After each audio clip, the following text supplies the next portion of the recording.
Chers amis, bonjour. Aujourd'hui, nous allons parler de la microéconomie. La microéconomie est d'une importance capitale. Tout bon commerçant et commerçant. Car une bonne connaissance en microéconomie permet aux commerçants et à la commerçante d'acquérir ce qu'on appelle le raisonnement économique. L'économie possède deux grandes parties, la microéconomie et la macroéconomie. La microéconomie, c'est l'économie à l'échelle d'une industrie ou d'un marché spécifique, tandis que la macroéconomie, c'est l'économie agrégée à l'échelle d'un pays ou d'un continent. Dans une économie dite libérale, il existe une différence nette entre la microéconomie et la macroéconomie. Tandis que dans une économie dite planifiée ou centralisée, il y a très peu de différence entre la microéconomie et la macroéconomie. L'économie se définit comme l'étude du choix. À l'échelle du marché, l'économie, c'est-à-dire la microéconomie, est l'étude des relations entre la demande et l'offre. La demande se mesure à la quantité de produits achetés. Mais qu'est-ce qui motive la demande? Le principal facteur motivant la demande est le besoin. Le besoin est une attente psychologique. Exemple, le besoin de manger, le besoin de s'habiller, le besoin de se déplacer. Il ne faut pas confondre besoin et désir. Un besoin est une nécessité, tandis qu'un désir est un souhait. Le but du commerçant est de satisfaire le besoin et non pas le désir. Les besoins sont hiérarchisés en 5 niveaux. Le premier niveau est le besoin matériel. Exemple, besoin en eau ou en nourriture. Le deuxième niveau est le besoin de sécurité. Exemple, la maison, la famille. Le troisième niveau est le besoin d'identité. Exemple, l'identité nationale. Le quatrième besoin est le besoin d'amour propre. Exemple, le luxe, les bijoux. Et enfin, le dernier besoin est le besoin émotionnel. Exemple, l'éducation, la philanthropie.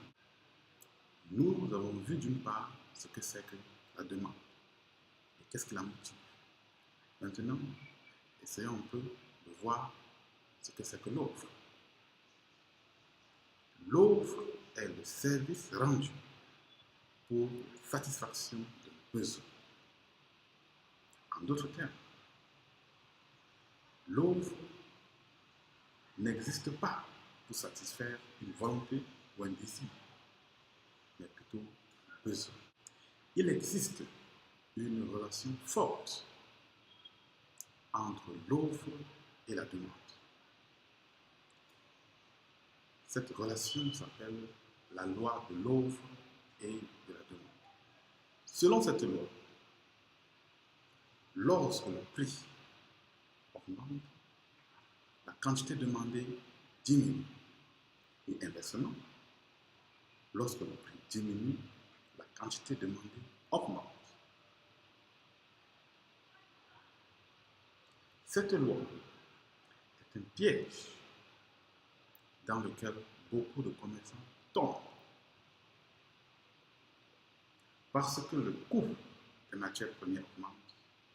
Beaucoup de commerçants se sentent forcés de répercuter l'augmentation du coût des matières premières sur le prix des produits vendus.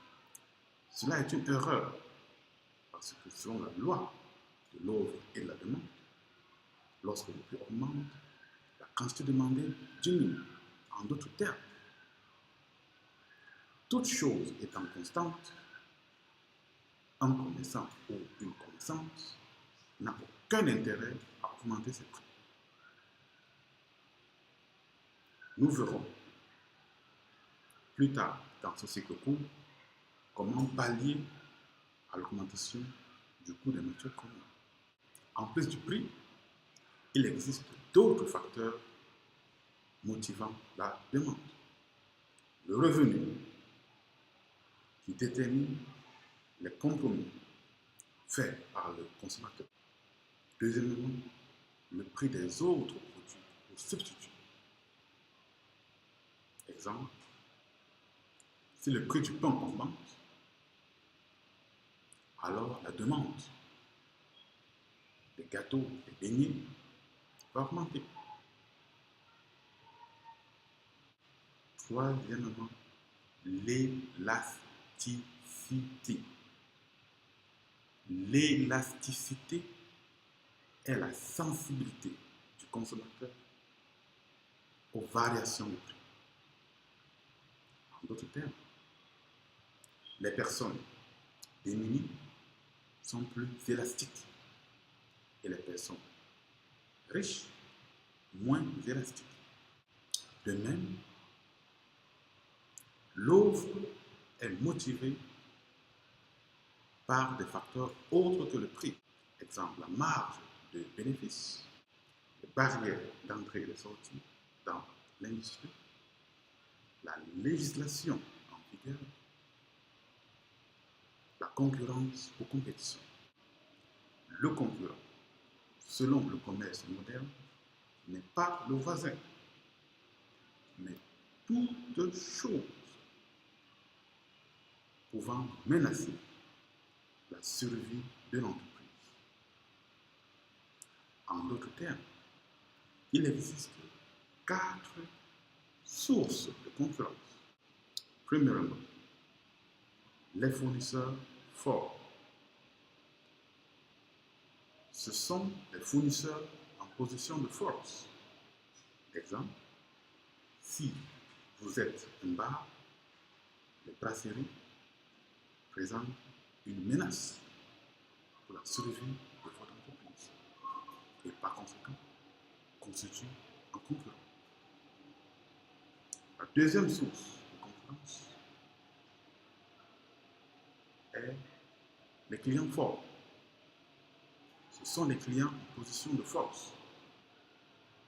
Exemple, l'État, le gouvernement, dans le cas des marchés publics. La troisième source de concurrence vient des produits de substitution. Ce sont tous les produits de formes différentes, mais de même fonction qu'un produit donné. Exemple, le pain ou les gâteaux de boulangerie, la bière ou le whisky. Enfin, la quatrième source de concurrence se trouve dans les produits de la même industrie. Ceci constitue la concurrence la plus connue. Il existe 2 configurations de marché possibles. La première configuration est la configuration de compétition imparfaite. Dans cette configuration, le marché possède un nombre limité de fournisseurs. Le profit est maximal. Exemple, la situation de monopole en seul fournisseur. ou d'oligopole, plusieurs fournisseurs, 3 ou 4. La deuxième configuration du marché est la configuration de compétition parfaite. Dans cette configuration, le marché possède une multitude de fournisseurs et de consommateurs. La marge de profit est proche de zéro. Les barrières d'entrée et de sortie dans le marché sont presque nulles. C'est la commoditisation. En d'autres termes, c'est la guerre des prix. Dans quelle configuration de marché vous trouvez-vous?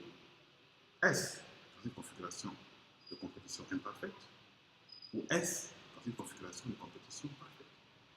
C'est à vous de déterminer.